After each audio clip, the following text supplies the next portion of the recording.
Ein warmes Gefühl breitet sich im Körper aus. Ecstasy kann Gefühle von Glück und Liebe auslösen.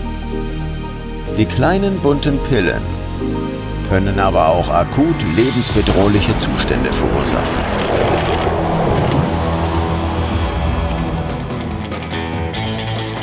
Irgendwo in Kalifornien. Wir befinden uns auf einem Rave.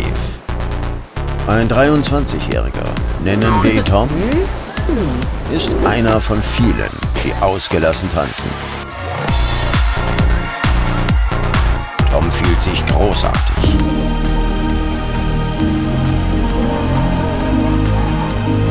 Doch plötzlich ist alles anders. Tom bricht zusammen und beginnt heftig zu krampfen.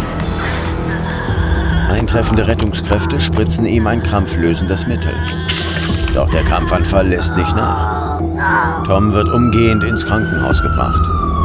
Der Krampfanfall hat ihn immer noch fest im Griff. Sein Herz rast und seine Körpertemperatur liegt inzwischen bei extrem hohen 43 Grad Celsius. Mit Eisbeuteln und kühlenden Infusionen versucht das behandelnde Ärzteteam, seine Körpertemperatur zu senken. Doch trotz aller Bemühungen verstirbt Tom einige Stunden später an Multiorganversagen. Außer Tom mussten noch 11 weitere Personen, die auf dem Rave waren, an diesem Tag im Krankenhaus behandelt werden. Von 3 Erkrankten wurden Blutproben analysiert. Ecstasy wurde als einzige Droge im Blut nachgewiesen. Analysen von Pillen, die auf dem Rave beschlagnahmt wurden, deuten auf hohe Konzentrationen des Ecstasy-Wirkstoffs MDMA hin. In einer Pille waren 270 Milligramm MDMA. Schon ab etwa 120 Milligramm muss mit akuten körperlichen Problemen gerechnet werden. Das Problem ist, von außen kann man nicht sehen, was in einer Ecstasy-Pille wirklich drin ist. Also welche Stoffe in welcher Dosierung enthalten sind. Studien zeigen, dass die MDMA-Konzentration stark schwanken kann. Sogar identisch aussehende Pillen können unterschiedlich hoch dosiert sein. Es ist auch nicht auszuschließen, dass noch andere psychoaktive Substanzen enthalten sind, von denen weitere gesundheitliche Gefahren ausgehen. Die Beschaffenheit der Pille hat zudem Einfluss darauf, wie schnell das MDMA freigesetzt wird. Manche Pillen geben den meisten Wirkstoff schon nach 15 Minuten ab. Andere setzen ihren Wirkstoff nur sehr langsam frei. Wer eine weitere Pille einnimmt, weil die erste vermeintlich niedrig dosiert war, kann sich daher schnell überdosieren. Überdosierungen mit MDMA führen zu einer starken Ausschüttung körpereigener Botenstoffe.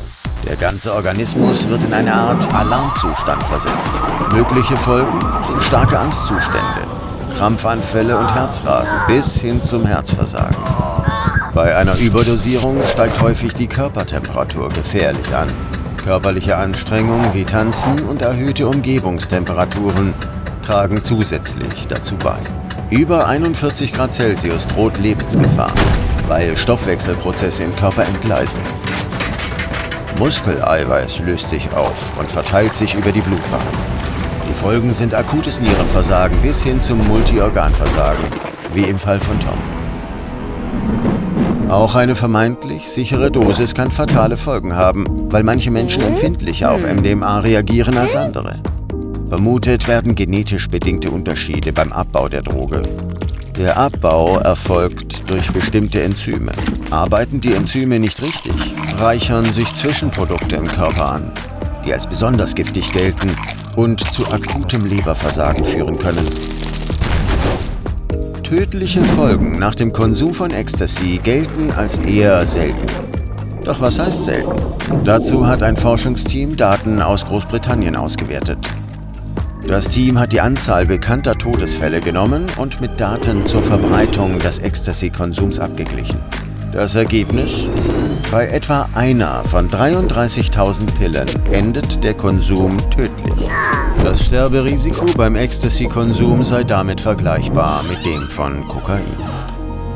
Mehr zu Ecstasy findest du auf www.drugcom.de.